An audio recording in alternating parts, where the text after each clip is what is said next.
Hey guys, this is Anthony Morganti from AnthonyMorganti.com, and this is episode 37 of Photo Critiques. And in Photo Critiques, people send me in some of their best photography, and I critique each image with suggestions on how they can improve it. And today, I'm pleased to critique the work of Liliana, and Liliana sent me in a lot of really nice shots. Let's get started with this one. This is a really nice shot. I zoom in, it's in perfect focus. Very well done. I love the processing. The color has a very slight vignette. It helps draw the viewer's attention towards the middle of the photograph. Very nicely done. I really can't even make a suggestion on how she could improve this shot. This shot I like a lot. It's a very unusual perspective of the flower. It's with the backlit. You know, you're taking the back of the flower and it's backlit, so it's kind of cool. It's in good focus. Let's get the info here. You know, ISO 100, which I suggest use as low in ISO as possible when you're shooting macros, including flowers, and f of 5.6, which is nicely blurred out the background. The only small quibble I have is this right here. It's a tiny bit distracting. It's just in the corner. If we could have had a uniform, you know, blue to green fringe all the way around the outside, that would have been really cool. Nice contrasting colors. But this is a very nice shot nonetheless. This shot here I like too. Very, very well done. I like the processing. Again, very slight vignette. Helps draw your attention towards the middle. The only thing I'm going to show you, I'm not saying Liliana did anything wrong. This is just, if you guys are ever interested in doing this, we have this atmospheric haze kind of over here. You could minimize that. Now, if I was working on the raw file, I could probably almost get rid of it totally. In the JPEG, I probably could reduce it quite a bit.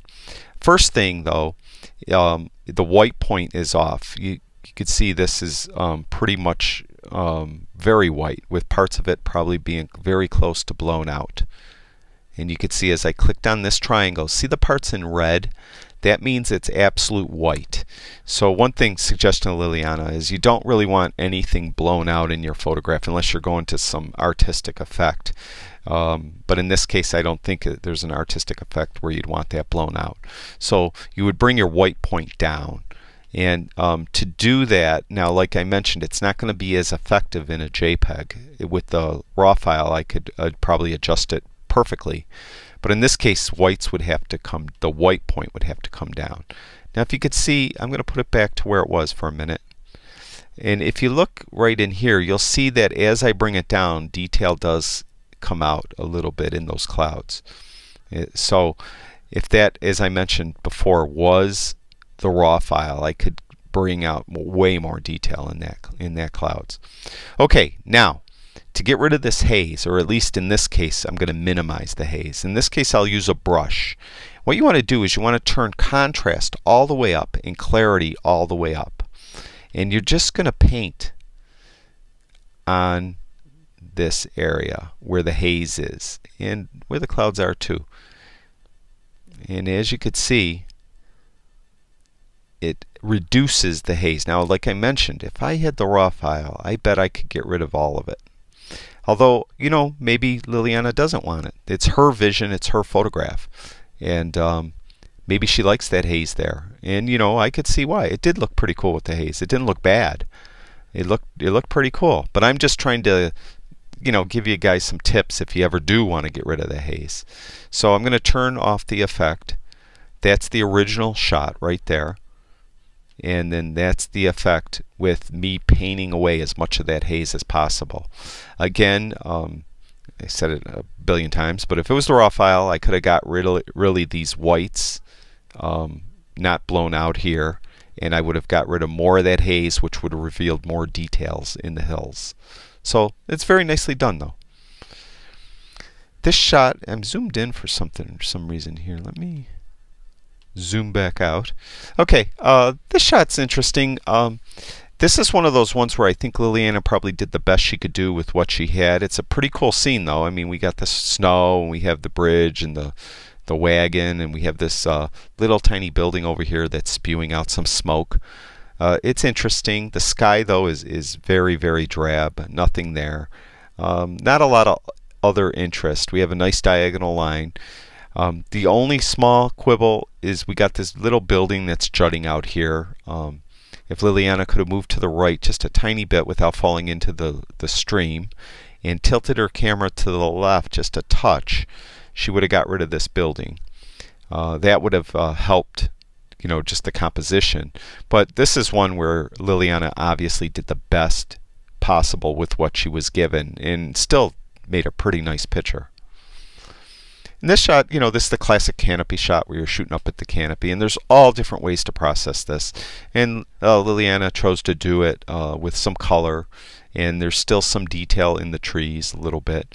Alternate way, I'll just show you this. This is very nice, though. I'm not saying Liliana did anything wrong. Another way to do it is you could make it silhouette, and a lot of people do this, especially around Halloween. You'll see a lot of shots like this. And what you would do is you bring highlights down a little bit. They're a little bright. And then you bring shadows down just a touch. Going to bring the blacks all the way down. I think I'm going to bring shadows back up just a little bit and highlights up just a little bit. Okay, and then we're going to change it to black and white. And that's kind of the look I'm talking about. It's a straight silhouette where there's no detail whatsoever in the trees, and it's just black tree against a light gray background.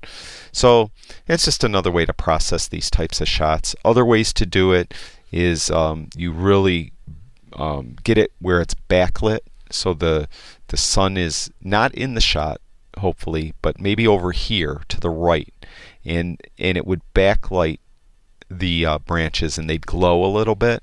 And then what you would do is you'd really boost color. You'd really boost the saturation and the vibrance in the shot.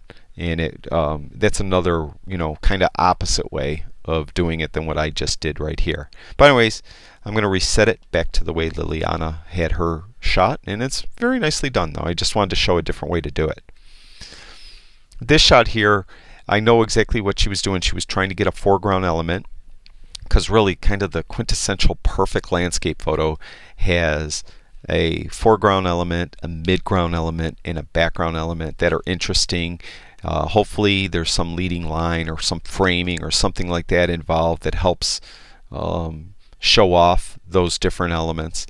And in this case, this foreground element is just too dominating in the picture. And because it's blurry too, it's kind of hard to look at because our eyes want to see it focused. We want to see it like not blurry. So it's kind of distracting in the photograph. So in this case, I think this photo would have been better if this was totally eliminated and we just saw the pier and the surf and the people on the beach. I think it would have been a stronger shot. This shot here is just a really nice shot. It's a study of light and texture, and Liliana did a great job of capturing this shot.